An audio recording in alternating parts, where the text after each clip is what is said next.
Thom Hartmann here on the news. You need to know this. Listen carefully and you'll hear the drug war breathing its last gasps. Following the historic passage of marijuana legalization laws in Colorado and Washington, our federal government is now under pressure to abandon its continued war on drugs, in particular its war on marijuana.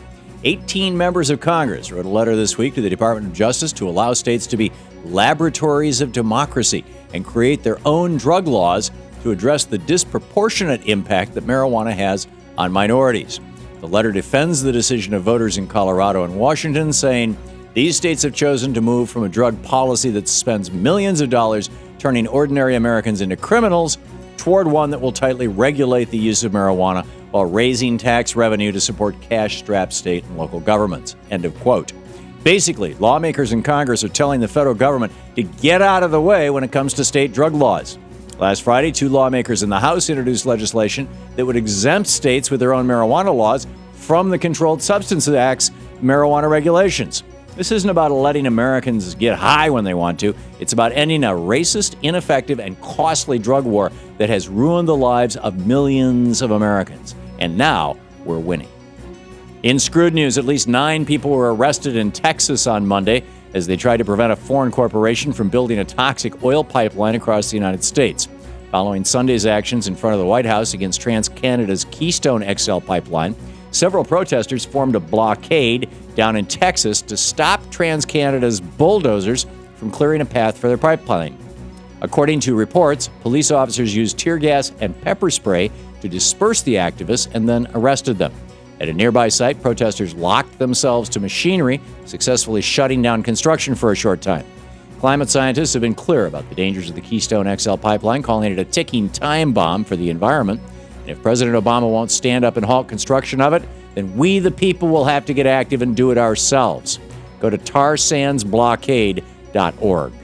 In the best of the rest of the news, down in Florida's 18th Congressional District, Tea Party Congressman Alan West finally conceded his House race to Democrat Patrick Murphy, further improving the Democrats' performance on Election Day. Over the weekend in California, 2 Republican congressmen finally conceded their close races to Democrats as well. Also, Democrats kept Gabriel Gifford's seat in Arizona and held on to pick up a handful of more seats in the House more than a week after the election. Altogether, Democrats picked up 8 seats in the House to narrow the Republican majority, though in reality, Democrats should have picked up a lot more as their House candidates won 500,000 more votes than Republican House candidates across the nation. Unfortunately, gerrymandering efforts by Republican state legislatures in 2010 neutralized the Democratic vote, securing the Republican majority in the House. So the Republican idea lost big on Election Day, but somehow they're still in power? Let's fix that in the next 2 years. Democrats won big in Wisconsin this year on Election Day, but that state's Republican governor, Scott Walker, he wants to make sure that doesn't happen again in the future. Wisconsin is one of a few states in the nation that has same-day voter registration, allowing Wisconsinites to register and vote on Election Day. As a result, back in 2008, that state had the second highest voter turnout in the nation, with nearly 500,000 people, 15% of the electorate, taking advantage of Election Day registration. Studies show that same-day voter registration boosts turnout by 7 to 14%. And we all know that when more people vote, Democrats tend to do better. But during a speech last week, Governor Walker pushed for getting rid of same-day registration, saying, quote, "States across the country that have same-day registration have real problems.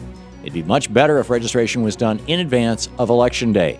It'd be easier for our clerks to handle that," end quote. It'd also be easier for his Republican colleagues to win, which is the real reason Walker wants to scrap it.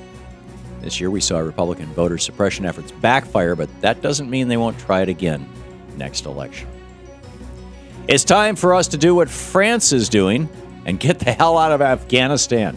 France officially ended their combat operations in Afghanistan on Tuesday, pulling out the final 500 troops still stationed in northeast Kabul. In doing so, France's socialist president François Hollande is fulfilling a campaign promise he made to withdraw all combat troops out of Afghanistan by the end of the year, well ahead of other NATO allies. You know, it's really pointless for the United States to spend another 2 years fighting a war that, at this point, clearly cannot be won. Let's bring our troops home now. And finally, there are a lot of angry, naked people in San Francisco. Today, city officials are meeting to discuss a new law intending to ban public nudity in that city. San Francisco has long allowed its citizens to walk the streets in the buff. That all might change at the behest of one city councilman, ironically named Scott Wiener.